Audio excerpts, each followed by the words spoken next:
Nse Prosperous India, an investor education initiative, showcases the importance and benefits that arise from investing in India's promising equity markets. Having traversed across 12 cities, we bring to you a 4-part special series where market experts interact with members across age groups to understand their financial goals and help them tread on the path to financial prosperity. Hello and welcome to this special edition of Nse Prosperous India, a unique investor education initiative brought to you by the National Stock Exchange of India and Times Network. Now, we've been traversing the country, meeting investors all across and talking to them about how they can be a part of growing India and participate in the financial growth of India's economy. And now we're doing a very special series where we're going to meet individuals across different age groups and talk to them one-on-one, find out from them what's on their mind, what are some of their financial goals, and get them to meet our very best personal finance experts who will guide them on the way ahead. So on this first episode, we are meeting some young students who, well, are still studying, but it's always important to start investing and start planning your finances at an early age. To help me on this, I have with me Hemant Rustagi. He's the CEO at Wiseinvest Advisors. Thanks, Hemant, for coming in. And our two special guests, both are college students. First up, we have Caroline from Wilson College. Hi, Caroline. Thank you for coming. And we have Lata, who's at the School of Broadcasting and Communication. Thank you, Lata, for coming in. Hemant, first question to you is, they're both college-going students.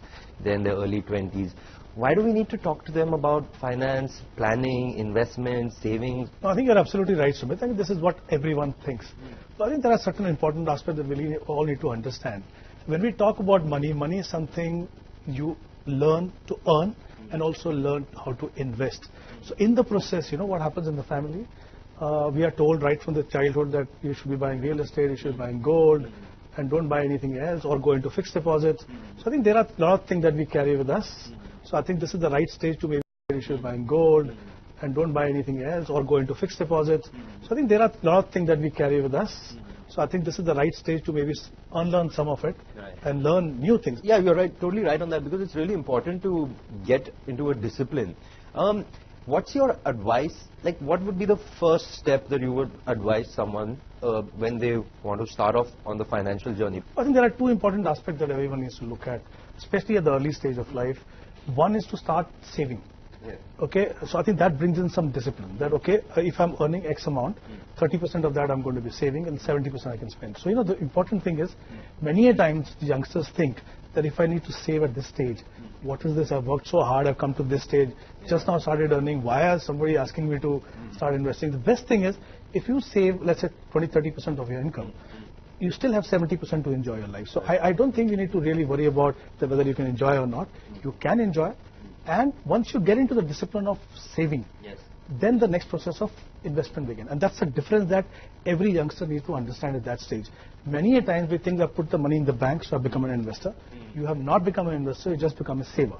Right. You become an investor when you actually start investing purposely in the goals or in the investment options where you can actually earn money. Right. So for example, basic things to remember: when you're investing for something long term, there is a risk perception that we have. The risk is that I don't want to lose a part of my money. Yeah, of course. That's one risk, very, very important risk, but that applies to only when you're applying for the short term. The bigger risk is risk of inflation, that the rising costs will eat into your money. Superb. So let's start talking to both Caroline and Lata. So Caroline, first, what's on your mind? What are some financial goals that you have for yourself? I'm waiting for my third year to get done, and then I'm planning to go abroad.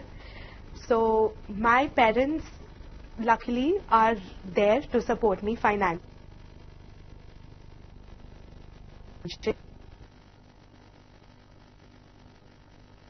It is summing up to almost 60 lakhs. That is Indian money, of course. So my parents want to support me, but I don't really want to liquidify their assets, because it's really difficult. Right. They've earned their entire life to make that money. So I was inching towards taking a loan, but also when you take a loan, how many years am I going to put in to just finish that loan up? When how much time is it going to take for me to actually settle down? What are the pros and the cons of taking an educational loan? Hemant, your thoughts? There is a facility that of taking education loan. You can take it since you will be going abroad. So 2-3 important things you need to remember. You talked about tuition fee of 1.2 crore for 2 years. You need to consider all the costs, the hostel expenses and lodging, whatever, all the expenses are there. It's easy to get a loan. The banks are willing to give loan, but there are certain aspects that you need to understand. That I think when you go abroad, the maximum I think you can get is around 1.5 crore, and you will get it for around 15 years. Okay, so one thing is that, so which clearly means that some of the money has to come from somewhere, and you don't have that money right now. So you will have to necessarily go back to your family, and well, if you still want that everything has to be done by yourself, you can repay them later. But it's important that you take help today. Okay, because there is going to be some money that which has to be contributed. That is, if the bank agrees to give you 1.5 crore. If they give you less, then obviously that much more money has to be given. Okay, so that's very important. Second thing is, when you go to the bank, find out whether the university that you want to go is acknowledged by them. It should be in their list where they are willing to give loan. Because there are certain criteria that they have in terms of reputation and what are the probability of students getting job thereafter. So there are certain factors they look at. So find out about that. Third is because your loan is going to be large amount. There has to be someone as a co-applicant, which your father or mother can be a co-applicant, and there has to be a collateral. And since you said that your family has property, so that can be done. Okay, and so you broadly have a period of around 15 years to repay. Important point that you raise is how much time is going to take me. So if, let's say, the rate of interest is 10-11%, okay, and they will give you certain period of moratorium where maybe you don't pay immediately after getting a job, but that gets added to your EMI later on. So there is certain flexibility, but like I said, you need to work out your maths well. Perfect. Lata, let's hear from you. What's or something on your mind? A financial goal? What's on your mind? I want to be a journalist, a travel journalist, and I'm into this field already. And my only and one and only question is, sir, that when we talk about the income, firstly we think about the needs, and when it's about the needs, we need to fulfill our needs first, and then we have to think about the savings. So I'm just asking question in the perspective from a student who is a common student, and right. The student's family belongs to a very simple, and their goals are just to have a house or gold, as sir said, real estate and all. So when should we think about the savings? That's a very valid point, Hemant, and I'm sure others also have this point that, coming back to that if my income is so less and my expenses, from that income I'm paying out my expenses, therefore there's nothing left to save or invest. So how do you want to guide her? Look, I understand where you're coming from, but let's be very clear here. Look, there can be certain limitation in terms of what you earn at the start of your career. Maybe your income can grow over a period of time. The issue, then the decision that has to be taken is whether I should ignore investment completely at this stage, okay, and focus only on my expenses. There is something called budgeting. Not many of us actually sit down and do that. When you start doing budgeting, you realize that there are certain expenses I can actually avoid, okay, and it really happens. Get into the discipline of when you start earning, see how much are your expenses going to be. Plan those expenses. You cannot have that, okay, I'm getting X money and you don't know how much you're going to spend. So typically what will happen is by 20th you'll say you have no money left and you don't know what to do for the next 10 days. To avoid a situation, work out a budget, see how much your expenses are. And you'll be surprised to see that you'll see, okay, certain expenses I can avoid. So maybe there'll be some scope for investment. And if indeed you have to think about investment, it has to be done before you commit to spend. It cannot be that, okay, let me see how much I spend and what is left is I'll start investing. No, you need to first commit your investment. How much do you invest? I'm not even saying that you can take care of all the goals. Okay, you need to, we discussed that earlier, you need to get into the habit of saving some money. It could be even 10%. It doesn't matter. Make it a habit. Get into the discipline. And then as you start seeing that money accumulating, you'll see how it works for you. It will encourage you to maybe start saving more. Coming back to the goal or coming back to the requirement, that's what financial goals are. It can be any goal. It can be any goal. The thing is, you need to plan. Like everything else, you guys have worked out your career very well. You know what you want to, both of you know what you want to be. The same thing applies for even investment. There has to be an investment plan, like everything else in life. What is an investment plan? You need to list out your goals. Okay. Now, when you work out this list, you will find there's going to be a bucket list in that. Okay. There's going to be to-do list. Right. Look at all the items and then see what is more important for me. Like you said, suppose you want to do something for your parents and you build a house for them. That becomes your goal. Remember one thing, it's an important goal. It will require you large money, which means that you need to start investing as soon as you start earning money. The more you delay, there is something that you must know this. The delay can cost you a lot. Okay, now for example, if I invest some money, let's say I invest 10,000 rupees for next 20 years. Okay, I can build a corpus of around 1 crore.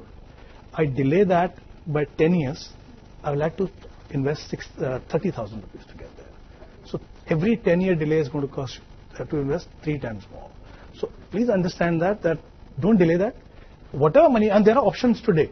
There are options today where you can invest as much as 500 rupees or 1,000 rupees. Don't be under the impression that unless I have big money, I can't start investing. You can start investing even with a small sum.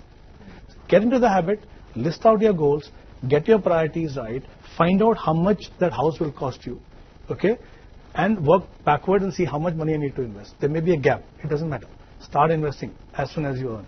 Maybe as your income, becomes higher, start adding more money to that. But start the process. Starting is absolutely necessary. And as I said, work out your budget.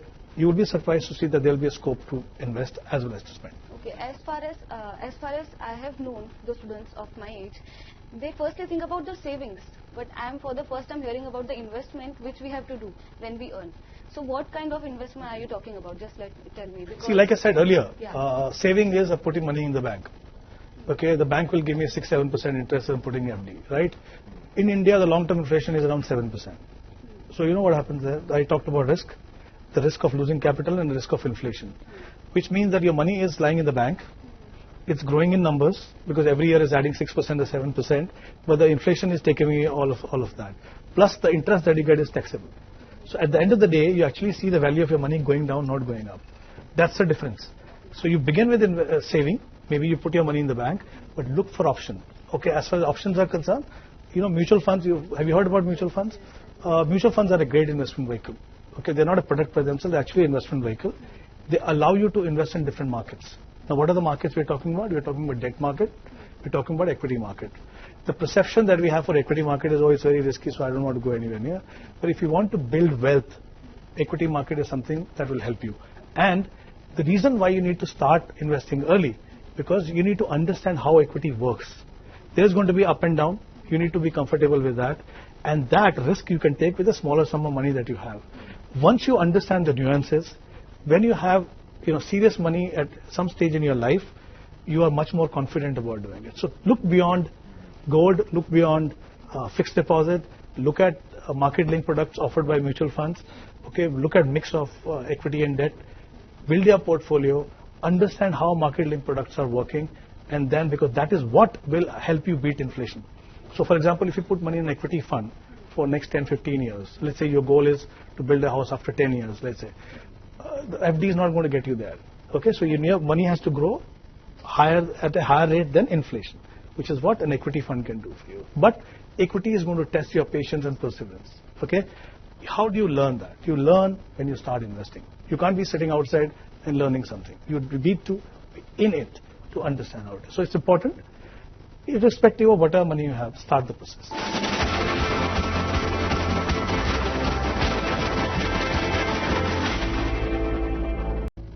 So the important thing is also a little bit of research on yourself. So when you did your course, when you're researching for this course abroad, when you must have done a lot of research, looked at different colleges before deciding the college. It's similar to that.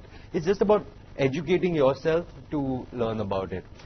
If you're talking about investment at this age and at this time, is there anything else apart from mutual funds? Is there any other source of investment? I think that's a very important question. Before you talk about options, let's understand which asset classes you can invest in. When you talk about at home, everyone tells us invest in real estate, buy a house, buy gold, fixed deposit. These are all asset classes.